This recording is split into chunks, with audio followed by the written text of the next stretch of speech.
Gloria al Señor. Que Dios les bendiga. Es una bendición poder estar en sus hogares en este día domingo y poder continuar con la serie de enseñanza de la cruz a la corona.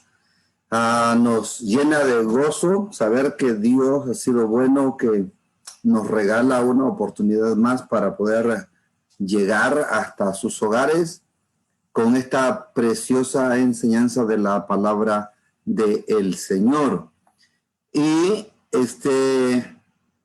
el domingo anterior estuvimos hablando de 5 dispensaciones, que fueron la dispensación de la inocencia, la conciencia, el gobierno humano, la promesa y la ley, quedando pendiente la dispensación de la gracia y la dispensación del reino, que es lo que voy a continuar en esta oportunidad.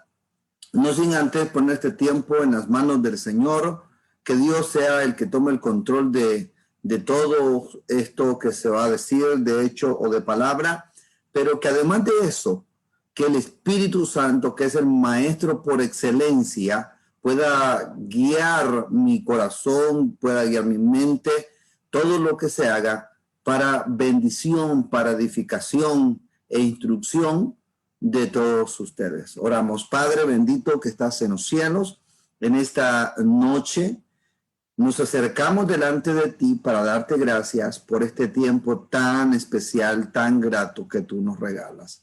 Señor, te pedimos que todo lo que se haga, de hecho de palabra, sea de tu agrado, Señor, sea para tu gloria, sea para tu honra, que el Espíritu Santo pueda dirigir mis pensamientos, pueda dirigir mis palabras, pueda dirigir mis emociones y que todo lo que se haga sea para bendecir a la vida de los que nos ven y nos escuchan. Ponemos este tiempo en tus manos, en el nombre de Jesús oramos. Aleluya. Bendito sea Dios. La dispensación de la gracia. Eso es lo que nos ocupa en esta noche. Y cuando hablamos de la dispensación de la gracia, estamos hablando prácticamente del periodo de la iglesia. Esa brecha, ese paréntesis que se abre en la dispensación de la gracia con la entrada triunfal de Jesucristo en Jerusalén y de manera más expresa en las palabras de Jesús en la cruz cuando dice consumado es, tetelestai. Es allí donde comienza el periodo de la gracia. ¿Y por qué dice mención de la entrada triunfal de Jesús en Jerusalén? Que eso sería un domingo y Jesús va a la cruz en día viernes. Hice mención de eso porque es allí donde termina la semana número 69 del programa de las 70 semanas de Daniel, que de eso voy a estar hablando más adelante en algunos, ya lo tengo en la lista de temas, estaré hablando sobre eso, pero hago mención de esto porque ese día fue muy significativo. Si vamos a las palabras de Jesús en Lucas capítulo 19, versículos 41 en adelante, encontramos un dato tan interesante que nos permite decir lo que acabo de mencionar. Dice así el versículo 41. Y cuando llegó cerca de la ciudad, al verla lloró sobre ella, diciendo: oh, si también tú conocieses a lo menos en este tu día lo que es para tu paz, mas ahora está encubierto de tus ojos. Luego dice: porque vendrán días sobre ti cuando tus enemigos te rodearán con vallado y te sitiarán y por todas partes te estrecharán. Bueno, me quería detener en el versículo 42. Si tú supieras, a lo menos en este tu día.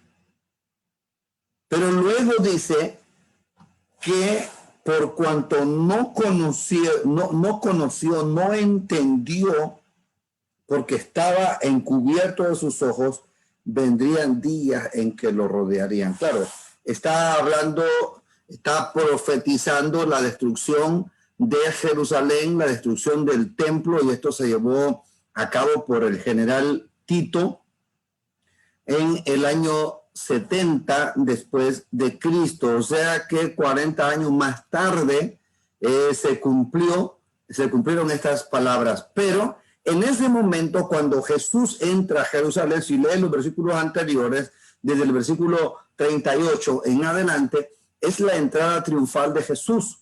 Cuando él va llegando a Jerusalén montando un burrito, y el hecho que montara un burrito no es nada que ver, no tiene nada que ver con la humildad, no tiene nada que ver con la pobreza, no tiene nada que ver con eso, sino porque estaba establecido que los reyes de Israel no serían como los reyes mundanos. Los reyes mundanos entraban en un corcel, en un caballo, pero el caballo era símbolo de guerra, no símbolo de paz. Entonces Dios estableció a Israel para que fuera una nación de paz, y por eso es que los reyes desfilaban o ingresaban en un asno, en un burro, y no por otras cosas que muchas veces se han dicho. Muy bien, la dispensación de la gracia. Esta dispensación, que tiene una duración más de 2000 años, no sabemos cuánto tiempo más va a durar, pero que viene desde la destrucción hasta la venida de Cristo. Y quiero enfatizar muy bien esto. Cuando hablamos de la venida de Cristo, la venida de Cristo se compone de dos eventos, que es el arpazo, el arrebatamiento o traslación de la iglesia. No me gusta utilizar la palabra rapto, pero sí me gusta la palabra traslación o arrebatamiento, que es para la iglesia, y es ahí donde se da la resurrección de los muertos en Cristo, según Primera Tesalonicenses, capítulo 4, versículos 16 y 17. Luego el otro evento que está relacionado con su segunda venida es la parusía. La parusía es la manifestación gloriosa de Cristo, es la manifestación visible de Cristo, donde todo ojo le verá. Recuerde que el arpazo o el arrebatamiento es exclusivamente para los cristianos, no es visible. Y Cristo no viene a la tierra, se queda en el aire y nosotros subimos para encontrarnos con él.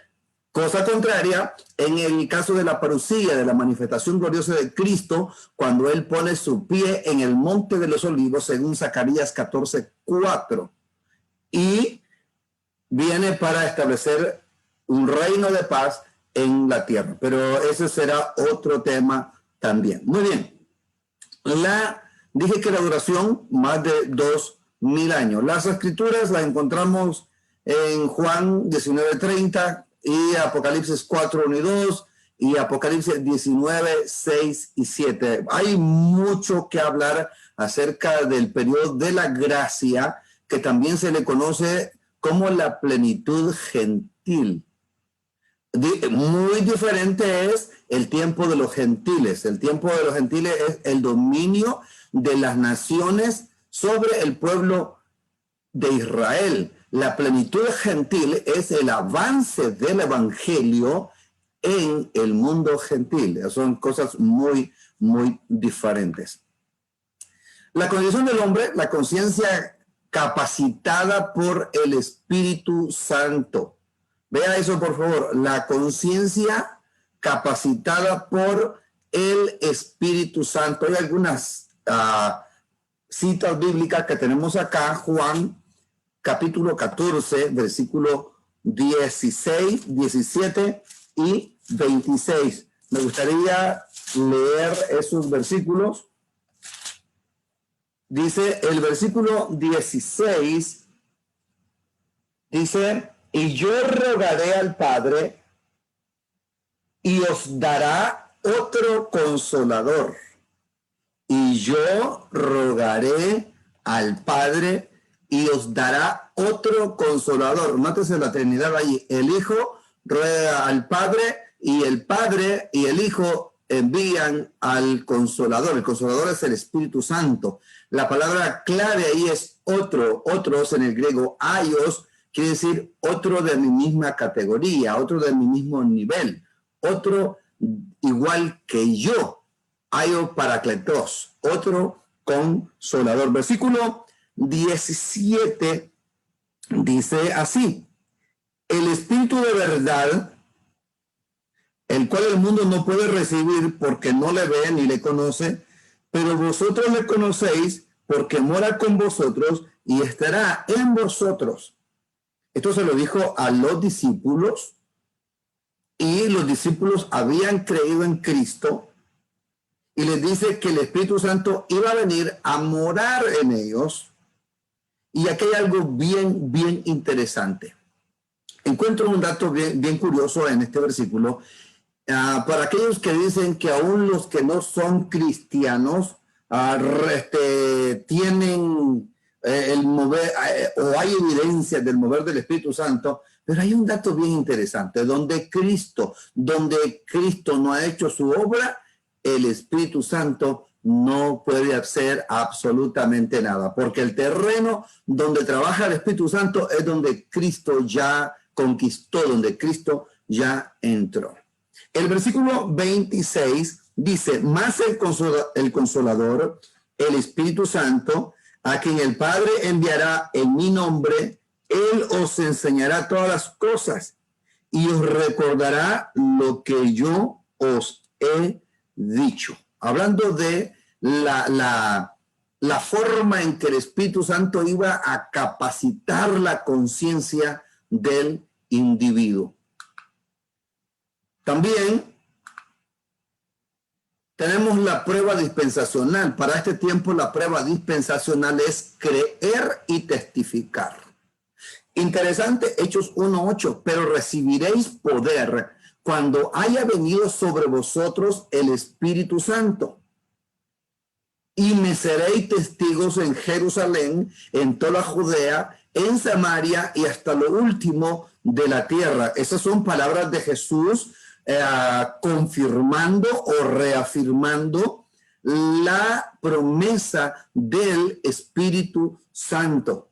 Entonces les dice que vendría sobre ellos con poder, y nosotros sabemos que esto sucede en el día de Pentecostés, pero lo que me llama la atención es que ese poder que ellos recibirían tiene un propósito, y es ser testigos. Entonces el cristiano debe creer, pero también debe testificar, y es aquí donde hay un doble fracaso, el fracaso del pecador, porque el pecador fracasa al no creer. Cuando rechaza el sacrificio de Jesucristo, rechaza a Jesucristo, rechaza la invitación del Espíritu Santo para ser salvo, entonces no queda ningún sacrificio, no hay ninguna cosa que se pueda hacer para poder cambiar su vida o para que él pueda ser salvo. Es solamente a través de Jesucristo.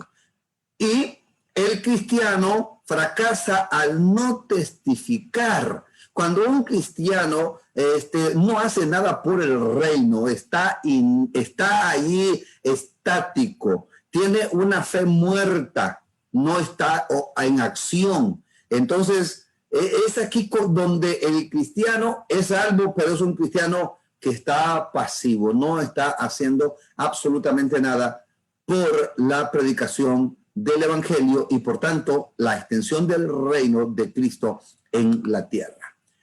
El juicio de Dios para el creyente, el tribunal de Cristo, esto es en el cielo.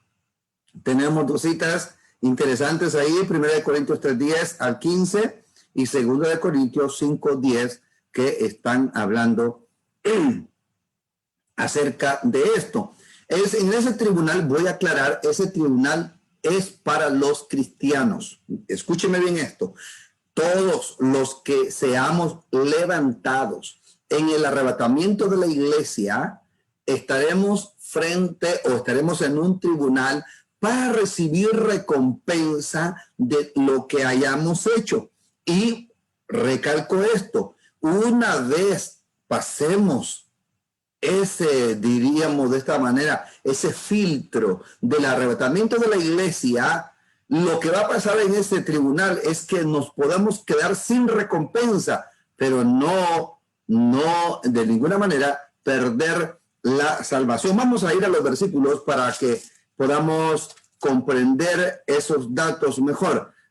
1 Corintios capítulo 3, versículo 10 hasta el versículo 15, donde el apóstol Pablo hace una afirmación muy, pero muy interesante. Dice así el versículo 10. Conforme a la gracia de Dios que me ha sido dada, yo como perito arquitecto puse el fundamento y otro edifica encima, pero cada uno mire cómo sobreedifica, porque nadie puede poner otro fundamento que el que está puesto, el cual es Jesucristo. Y si sobre este fundamento alguno edificare oro, plata, piedras preciosas, madera, heno y hojarasca, la obra de cada uno se hará manifiesta, porque el día la declarará, pues por el fuego será revelada, y la obra de cada uno, cual sea, el fuego la probará. Si permaneciere la obra de alguno que sobreedificó, recibirá recompensa. Si la obra de alguno se quemare, él sufrirá pérdida, si bien él mismo será salvo, aunque así como por fuego. ¿Qué está diciendo? Que cuando llega el momento de presentarnos delante del Señor para recibir recompensa por lo que hicimos, por el servicio que prestamos en la tierra. Mire, esto es interesante, porque deberíamos de servir al Señor por gratitud, pero el Señor no se queda con nada. Todo aquello que hacemos aquí para su obra, Él lo va a recompensar. Ahora, aquí hay 6 clases de obras. 3 que sobreviven al fuego y 3 que se queman. Por interesante que sea y útil que sea la madera, no va a prevalecer al fuego. Entonces, esto tiene que ver con la calidad de la obra, con la intención de la obra. Por eso es que es importante cuando servimos al Señor, cuando prestamos un servicio al Señor, aunque sea pequeño. Déjeme decirle que en la obra del Señor no hay servicio denigrante ni servicio insignificante. Hay servicio, independientemente en la categoría que sea. Ahora, cuando lo hacemos, hagámoslo con amor, hagámoslo con entrega, hagámoslo con pasión, hagámoslo, dice la Biblia, como para el Señor y no para los hombres. También en 2 Corintios capítulo 5, versículo 10, dice así: porque es necesario que todos nosotros comparezcamos ante el tribunal de Cristo, para que cada uno reciba según lo que haya hecho mientras estaba en el cuerpo, sea bueno, sea malo. Déjeme decirle algo, la palabra bueno o malo no quiere decir pecado, sino se está refiriendo a las obras buenas y obras malas. Las obras buenas son las que sobreviven al fuego, a la prueba del fuego, y las obras malas son aquellas que se queman. No tiene que ver con el juicio del gran trono blanco de ninguna manera. Entonces, el creyente va a tener un juicio, pero es un juicio de recompensa. ¿Por qué digo esto? Porque para los cristianos no hay juicio. Dice la palabra del Señor en Romanos capítulo 8, versículo 1. Dice: ahora pues ninguna condenación hay para los que están en Cristo Jesús, los que no andan conforme a la carne, sino conforme al Espíritu. Ahora pues ninguna condenación. ¿Por qué dice eso? Porque cuando venimos a Cristo, somos justificados, declarados inocentes, absueltos de culpa. Muy bien. Para los incrédulos viene un terrible juicio también, que es el juicio de la gran tribulación en la tierra. Ese periodo de 7 años o la semana número 70. Recuerden que yo dije que en la semana número 69 se abrió un paréntesis, que es el periodo de la gracia, y se cierra con el arrebatamiento de la iglesia, y luego viene ese periodo de sufrimiento, la semana número 70, donde va a haber una serie de juicios de 7 sellos, 7 trompetas y 7 copas, de los cuales no voy a ampliar mucho porque va a haber un tema donde vamos a estar tratando esos asuntos. Entonces viene un terrible juicio para los moradores de la tierra. Los capítulos 6 hasta el capítulo 19 abarcan ese periodo de tiempo de Apocalipsis, obviamente. La provisión de gracia, salvación para todo aquel que cree por medio de Jesucristo. Entonces, la provisión de la gracia es la salvación por medio de Jesucristo. La salvación es un regalo de Dios. Escúchenme bien esto. La salvación es un regalo de Dios. Se recibe por fe. Se recibe por gracia, por la fe puesta en Jesucristo, al creer en Jesucristo. Pero si alguien rechaza la oferta de salvación, la oportunidad para ser salvo, entonces ya no queda obra alguna o sacrificio alguno que lo pueda salvar. El periodo de la gracia tiene un requisito de salvación y es la fe y la sangre. Fe en Jesucristo y la sangre que nos limpia de todo pecado. Esto es importante saberlo. La fe salvadora que ponemos en Jesucristo es una fe que aún esa fe es dada por Dios. Escúchame bien, todo lo relacionado con la salvación es dado por Dios. Aún la fe para creer es dada por Dios. La fe, la gracia y la salvación, todo es dado por Dios. Pero la fe tiene una variante. La gracia no la podemos modificar. La gracia no la podemos cambiar. La salvación tampoco. Es uno de los dogmas. Es una de las cosas que no son, ¿cómo quiero decir? No se pueden modificar. No se pueden de ninguna manera cambiar. Pero la fe que se nos da, el individuo puede hacer uso o no de ella. Es decir, puede decir, ¿la uso o no la uso? Y pongámoslo de esta manera. Usted le dan una medicina para una enfermedad, la enfermedad se llama pecado, la medicina se llama salvación, y le dicen, se va a tomar una cucharada a cada 3 horas, y le dan la cuchara también. Esa cuchara es la fe. ¿Escucho lo que dije? Esa cuchara es la fe. En el depósito ahí está el depósito de la gracia. La salvación es la medicina, pero usted dice, bueno, yo no voy a usar la cuchara. No la usa. La única forma que tiene de tomarse la medicina es por la cuchara, pero no la usa. Entonces usted hace una variante. Dice sí, acepto o rechazo. Así sencillamente. Muy bien. Continuando con las dispensaciones, ahora vamos a la dispensación del reino. Esta fue la dispensación de la gracia. El periodo de tiempo donde Dios, voy a retroceder un poco para hacer un comentario, es el periodo de tiempo donde Dios está obrando en el mundo gentil. Se le llama gentil a todo país que no es parte de Israel. O sea que fuera de Israel, todas las naciones son gentiles.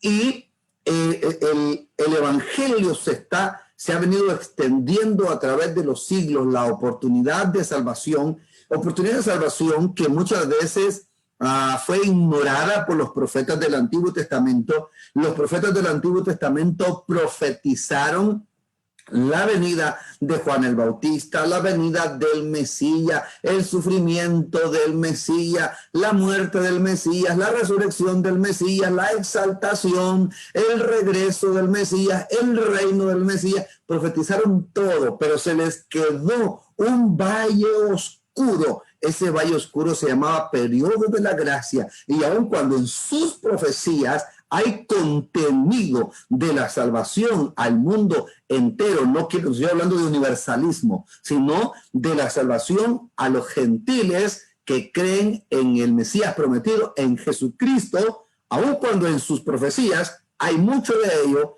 ellos ignoraban el significado de la misma. Ahora, ese valle llamado periodo de la iglesia se nos es revelado a nosotros a través de la asistencia del Espíritu Santo.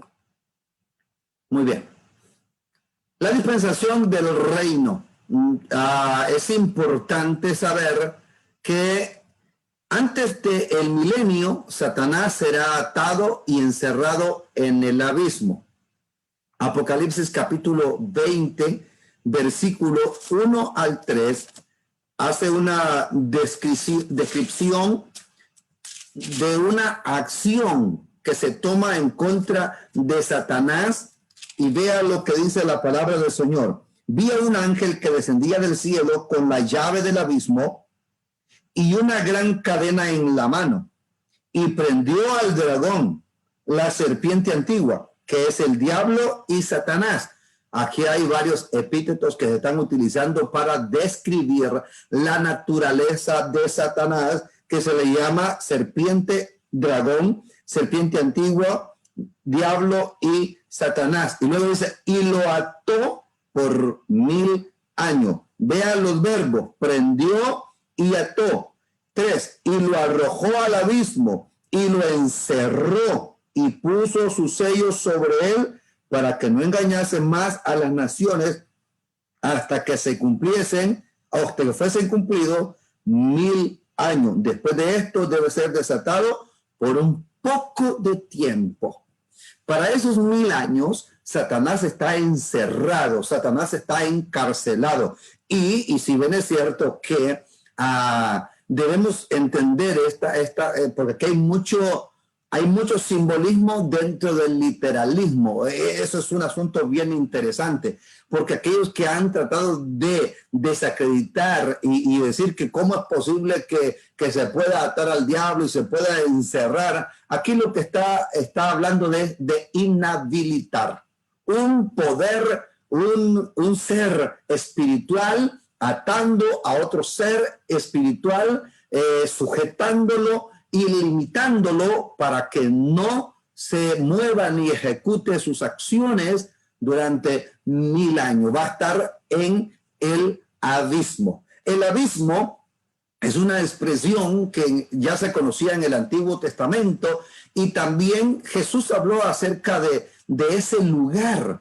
Lo habló de manera tácita, es decir, de manera implícita, cuando él narró la historia del rico y Lázaro. Y voy a decir por qué historia. Muchas Biblias dicen la parábola del rico y Lázaro, pero déjeme decirle que esa no era una parábola, esa era una enseñanza de ultratumba que contaban los rabinos, tanto de la escuela del Shammai como de la escuela de Hillel.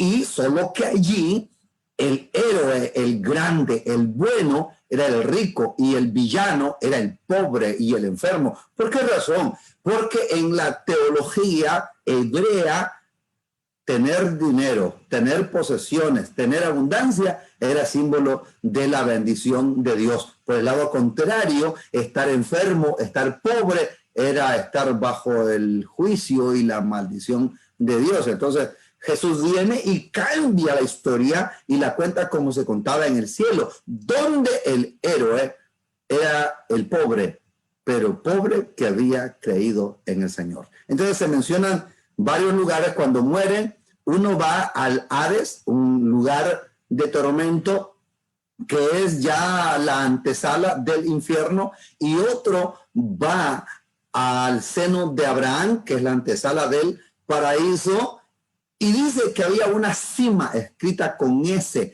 de suelo, de profundidad. Esta cima, y dije que lo mencionaba de manera implícita, conduce al Tártaro. El Tártaro es el lugar de los demonios. Lo que usó Jesús es que hizo una combinación de el conocimiento hebreo que él manejaba y el conocimiento griego. Entonces fusionó esos dos conocimientos para crear una enseñanza de mayor peso de la vida de ultratumba. En ese Tártaro, que también es el pozo del abismo, allí será atado Satanás por 1000 años. Muy bien. Es importante también saber que para este tiempo aún habrá gente pecadora.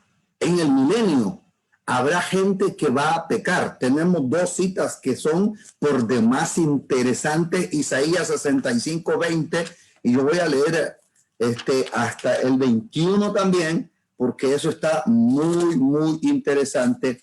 Isaías 65:20. Vean lo que dice la palabra del Señor.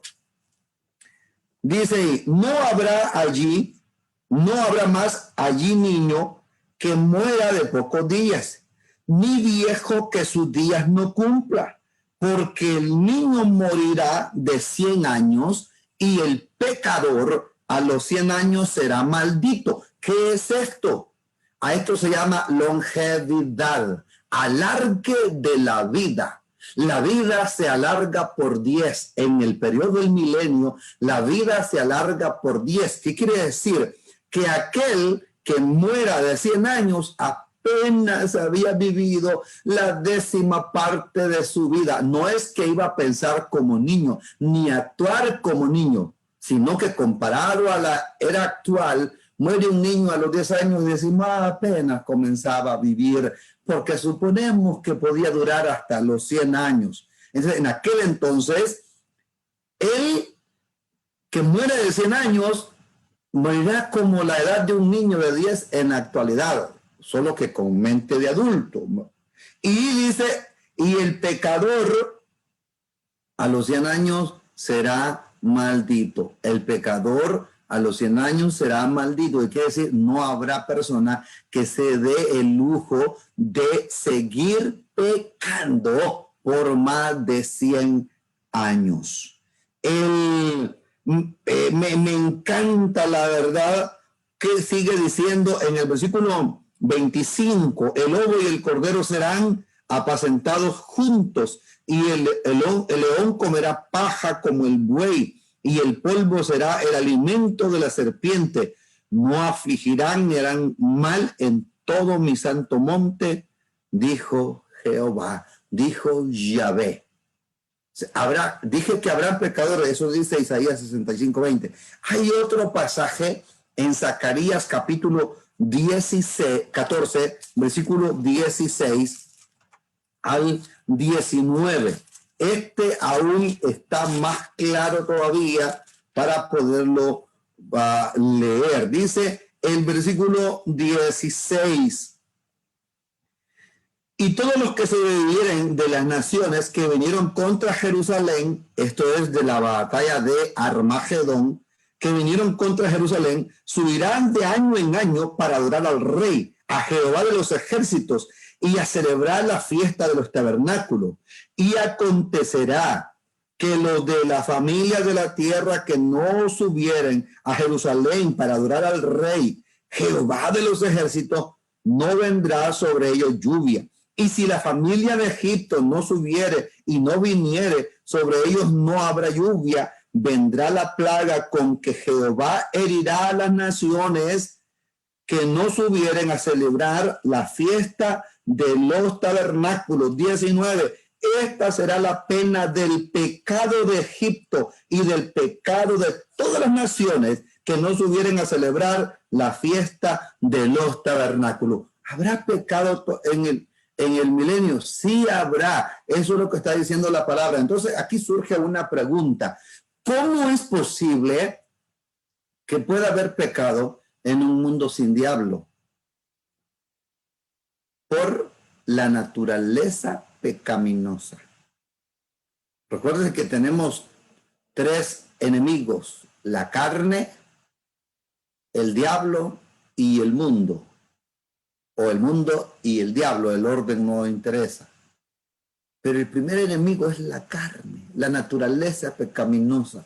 Entonces está comprobado que en un mundo aún sin Satanás, por la naturaleza pecaminosa, el ser humano sigue pecando. Recuerde que estas naciones que está hablando son de las naciones que entren al milenio como naciones ovejas, según Mateo capítulo 25, versículo 31 en adelante. Voy a tratar también este tema en esta serie de enseñanza sobre el juicio a las naciones. Allí voy a tocar y voy a ahondar sobre este asunto.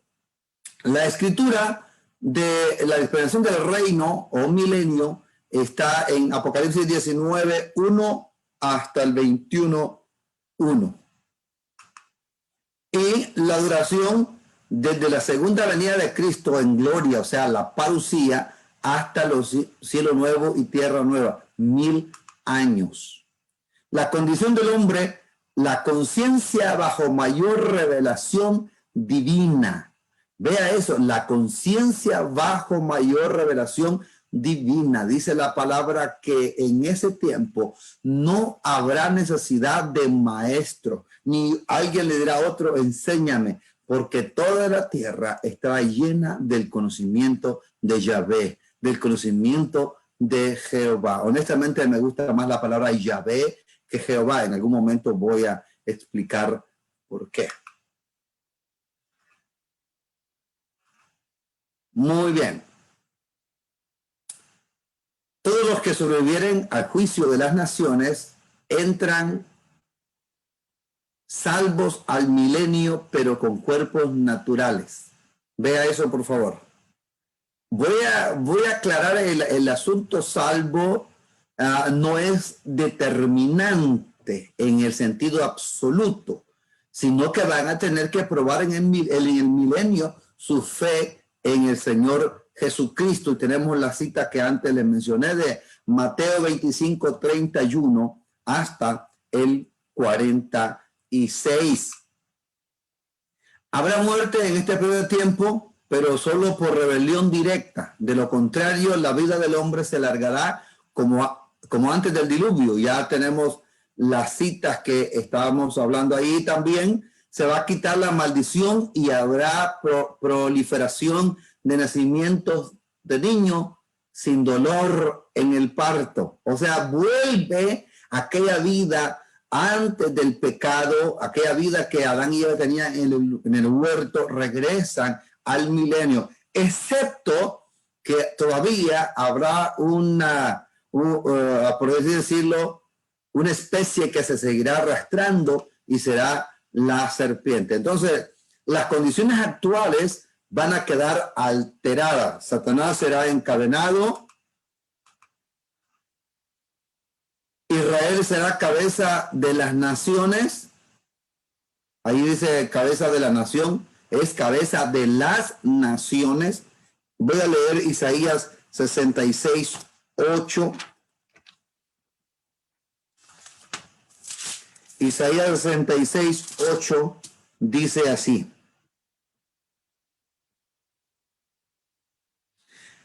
¿Quién oyó cosa semejante? ¿Quién vio tal cosa? ¿Concebirá la tierra en un día? ¿Nacerá una nación de una vez? Pues en cuanto Sión estuvo de parto, dio a luz sus hijos. Qué interesante. Dio a luz sus hijos. La creación será restaurada a las condiciones edénicas. Cristo será establecido como rey sobre el trono de David. Y hay una cita que quiero leer, tanto del Salmo 2, como Isaías son capítulos mesiánicos, Isaías 9 son capítulos mesiánicos, pero el versículo 6, especialmente de Isaías 9, me llama la atención por algo que dice, porque un niño nos es nacido, hijo nos es dado, y el principado sobre su hombro. Vea eso, se llamará su nombre. Quiero decirles algo. Esa coma que aparece después de admirable debe desaparecer, porque en realidad son oraciones unidas. Quiere decir que son palabras unidas. Dice, y su nombre es admirable consejero, es Dios fuerte, Padre eterno, príncipe de paz. Así, admirable consejero. Así como está escrita, una coma cambia todo el concepto del asunto y pareciera que es una descripción extra de que está diciendo, pero en realidad en el hebreo está unido y quiere decir admirable consejero, Dios fuerte, Padre eterno, príncipe de paz. Es establecido como rey el Señor Jesucristo. Habrá paz universal. Esta paz no la ha podido lograr ningún hombre sobre la faz de la tierra, pero lo hará el Señor Jesucristo cuando Él ejerza su oficio como Rey de Reyes y Señor de Señores. Habrá un solo idioma. Esto es importante. Ahí me perdonan porque falta en los solos que aparecen ahí, faltan los acentos. Algún problema pasó cuando estaba editando esto. Voy a leer lo que dice Sofonía 3:9. Habrá un solo idioma.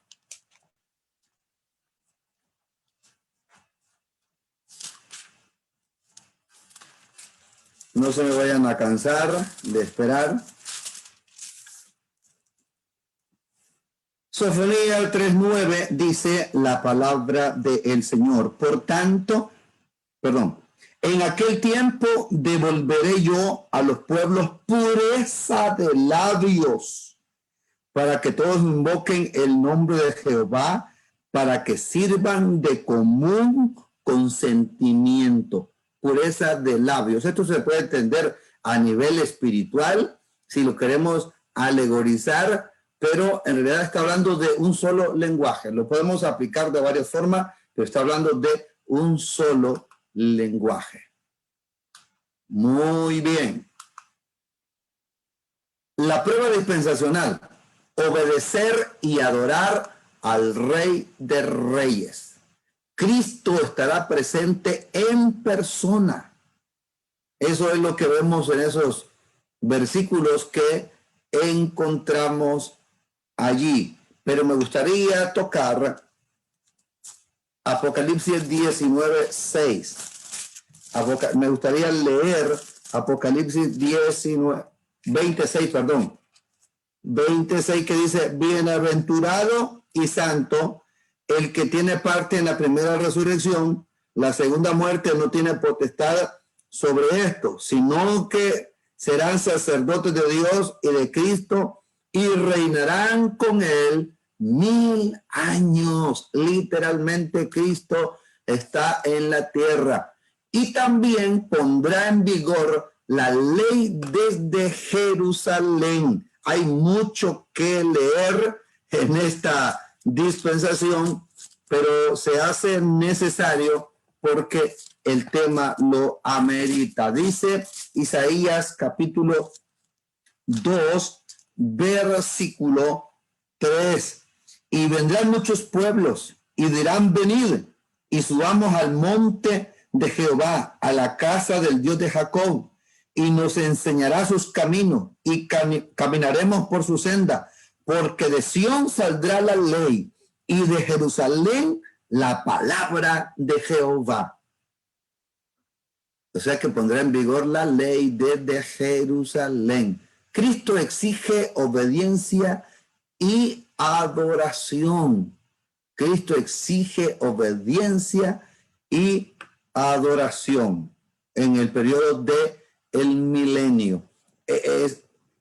Es interesante un dato, y es que en el milenio va a volver el sistema mosaico de sacrificio, o sistema levítico, como usted le quiera llamar, pero no va a regresar como un sistema de expiación, más bien va a regresar como un sistema pedagógico. Los que nazcan en el milenio, para que puedan comprender que el rey ofreció sus vidas en sacrificio, van a tener que ver un sacrificio en persona y así poder comprender esa expresión del cordero que fue inmolado desde antes de la fundación del mundo.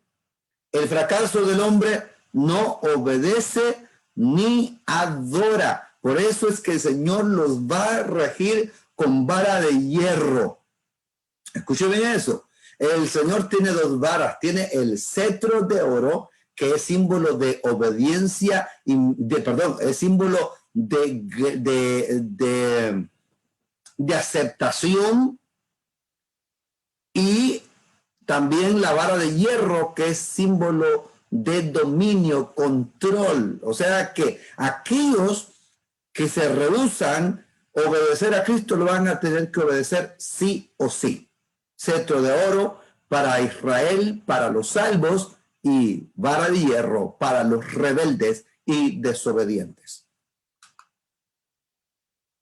Satanás es liberado al final del milenio, y aquellos rebeldes que a la fuerza estaban sirviendo al Señor, entonces los va a convencer fácilmente para una revuelta final, que es la batalla de las naciones, aun cuando ahí dice que vendrá de Gog y de Magog, habla de rumbo, territorio en dirección a, pero en realidad es la batalla de las naciones, el último intento de Satanás para querer destruir la obra de Dios y querer derrotar a Cristo. Queda demostrado que en el milenio muchos obedecerán por fuerza y por eso se van a rebelar. Muy bien. El juicio de Dios cae fuego del cielo. Si usted va a Apocalipsis capítulo 20, los versículos 7 en adelante, dice así: cuando se cumplan los 1000 años, Satanás será suelto de su prisión y saldrá a engañar a las naciones que están en los 4 ángulos de la tierra, a Gog y a Magog, a fin de reunirlos para la batalla, el número de los cuales es como la arena del mar. Y subieron sobre la anchura de la tierra y rodearon el campamento de los santos, la ciudad amada, y de Dios descendió fuego del cielo y los consumió. Y el diablo que los engañaba fue lanzado al lago de fuego y azufre, donde estaban la bestia y el falso profeta, y serán atormentados día y noche por los siglos de los siglos. Recuerde que el anticristo y el falso profeta, que es la bestia, el anticristo es la bestia, y el falso profeta fueron echados al lago de fuego, son los que estrenan el lago de fuego, y aparece en Apocalipsis capítulo 19, versículo 20, que dice así: y la bestia fue apresada, y con ella el falso profeta, que había hecho delante de ella las señales con las cuales había engañado a los que recibieron la marca de la bestia y habían adorado su imagen. Estos dos fueron lanzados vivos dentro de un lago de fuego que arde con azufre. Ellos fueron los primeros en estrenar ese lugar que Juan le llama lago de fuego. Jesús le llamó infierno. Déjeme decirle, infierno y Hades nada tiene que ver. Hades es la antesala. El infierno viene de la palabra griega Gehenna, que quiere decir tormento eterno. Es decir, es el mismo lago de fuego, solo que en los labios de Juan, por el contexto romano y cómo se podía entender la palabra infierno, prefirió llamar lago de fuego, o sea, fuego líquido, como se le llama, magma o lava, dicen algunos. Entonces, lo hacen de esta manera porque en el contexto romano se conocía como el infierno y el infiernillo, a las grandes calderas de aceite hirviendo con que los emperadores romanos metían a los enemigos del rey valga la redundancia, del emperador para ser castigados, tal como la historia dice que le sucedió a Juan, el que escribe el Apocalipsis, pero al salir intacto de esto, es desterrado y enviado a la isla de Patmos, donde recibe la revelación del Apocalipsis. Entonces él, conociendo que esa palabra infierno en el contexto que gobernaba el Imperio Romano puede ser mal entendido, entonces utiliza la palabra lago de fuego, porque no va a encontrar en todo el libro que mencione infierno. 11 veces aparece la palabra infierno en el Nuevo Testamento y de ellas Jesús la mencionó 9 veces. O sea que es un tema digno de tratar en algún momento. Muy bien, los ejércitos de Satanás son destruidos porque son lanzados al lago de fuego. Y luego viene la condenación también de Satanás. Vea lo que dice el 20:10. Y el diablo y los que los engañaban fueron lanzados al lago de fuego, donde estaban la bestia y el falso profeta. Los incrédulos de todas las edades serán juzgados en el juicio del gran trono blanco que aparece en Apocalipsis 20, 11 al 15. Este va a ser un tema que voy a tratar por separado más adelante. Así que no se pierda estas enseñanzas, porque esto se pone bueno cada día, porque los temas van a ir más candentes, más interesantes, más buenos. Si a usted le gusta la escatología, si quiere aprender sobre los eventos futuros, yo no lo voy a estar diciendo nada por el estilo, como muchos ya lo hacen, que se cayó un árbol por allá y le aplican una profecía bíblica, se derrumbó un derrumbe por allá y le aplican otra profecía. No, de ninguna manera. Yo no soy ese tipo de comentarista, ni maestro, ni pastor que digan esas cosas. Yo le voy a hablar lo que dice la Biblia. Porque el cuándo va a suceder, eso solamente Dios lo sabe. Provisión de gracia, cielos nuevos y tierra nueva. La habitación final de los salvos, obviamente en la Nueva Jerusalén, que también voy a tratar sobre ese tema más adelante.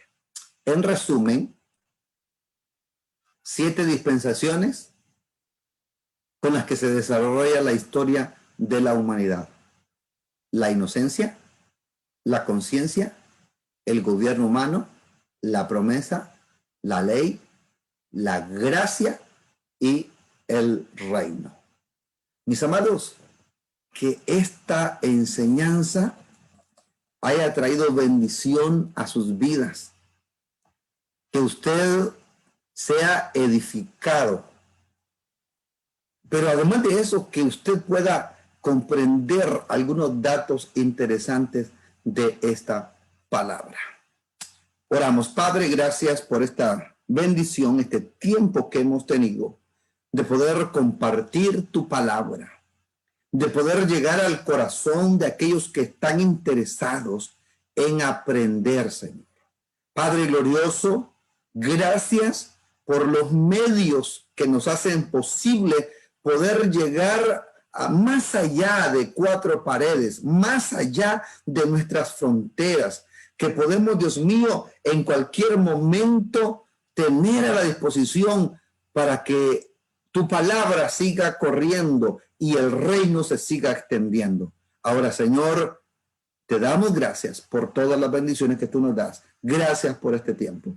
En el nombre de Jesús. Amén y amén. Mis estimados, tengo que despedirme.